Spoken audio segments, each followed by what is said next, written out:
bolivianos, autopista, la Sega 2 bolivianos, a la Sega 0 bolivianos.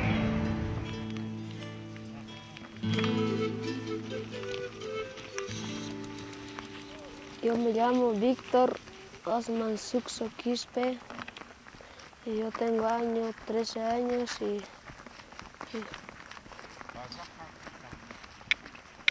yo ayudo a mi papá, a veces mi mamá ayuda a pastar las vacas y hay que invitar cebadas y todo. Después tengo que lavar mi cabello, después vengo al colegio, después en hay estudios, algunas palabras.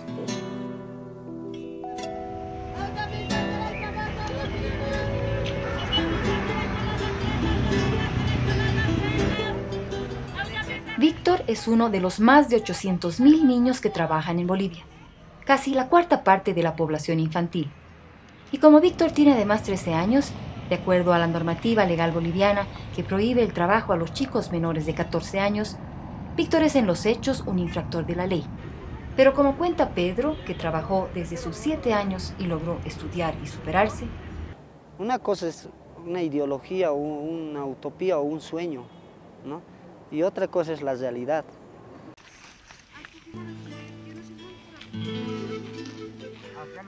Plata no hay para ayudar a mí. No alcanzo. A veces un poquito la vaquita estoy carneando, así estoy vendiendo, con eso estoy ayudando. No hay caso de conseguir la plata.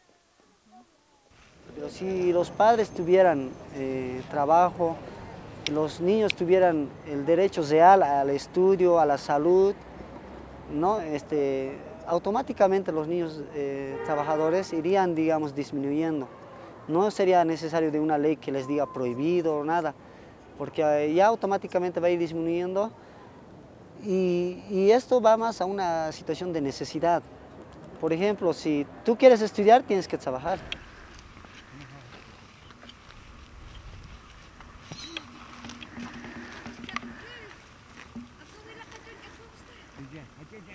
Si yo no trabajo, aquí estar el pasteados vacos, no tengo que entrar al colegio, pues no tengo plata sino nada. Entonces el trabajo es un instrumento de sobrevivencia y el hecho de que se diga que prohibido el trabajo o abolir el trabajo infantil es una ley que no encaja en la sociedad boliviana. Vivimos aquí, es mis bobitas, me estás ayudando lo que estamos trabajando. Así sorprende, a veces crece la papa, a veces no hay helada, o si hay granizo, así nomás saca. Sorprendo, no, sin comer nomás a veces. Con mi plata compro algunas ropitas y cuadernos y puntaboles que tengo que comprarme, eso. A veces mi papá ayuda, si no ya se acaba el plata, me ayuda mi papá. Hoy en día no se trata de que ellos trabajen o no, sino se trata de que se les dé ese derecho a poder elegir si ellos quieren o no trabajar. Víctor eligió trabajar, y como todos los niños indígenas, de acuerdo a sus costumbres, él trabaja en el campo ayudando a su familia, pero además cada viernes viaja a la ciudad para ganar unos 20 pesos como voceador. Si no, no podría estudiar y acabaría igual que sus 11 hermanos, que no terminaron la escuela. Eran 15, murieron 4. Bernardo, el que le sigue, se desmaya con frecuencia y en la escuela no lo quieren recibir. Las niñas menores tampoco asisten. Yo creo que deben trabajar, hay veces, si no tienen plata, deben trabajar así gritando en minibús, hay veces empleador, los chicos, así. Por eso aquí la opción por el trabajo es clara. Es más, el movimiento de niños y adolescentes trabajadores de Bolivia logró modificar un artículo fundamental incluido ya en la nueva Constitución Política del Estado.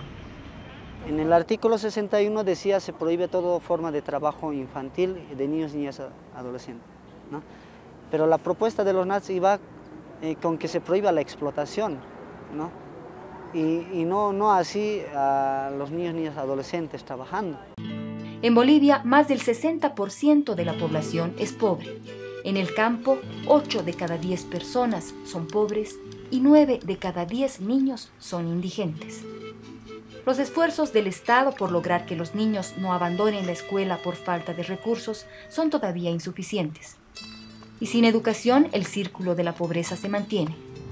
Por eso, el aporte del trabajo de Víctor a su casa significa sobre todo la posibilidad de salir de la pobreza y alcanzar los sueños que ahora no tiene. Porque cuando le pregunto qué desea, su respuesta es el silencio. Apenas dice que quisiera ser policía o doctor. Pero mientras Víctor trabaja para conseguir un sueño, por ahora basta con aspirar a una vida digna que le permita comer, ir al colegio y alguna vez jugar.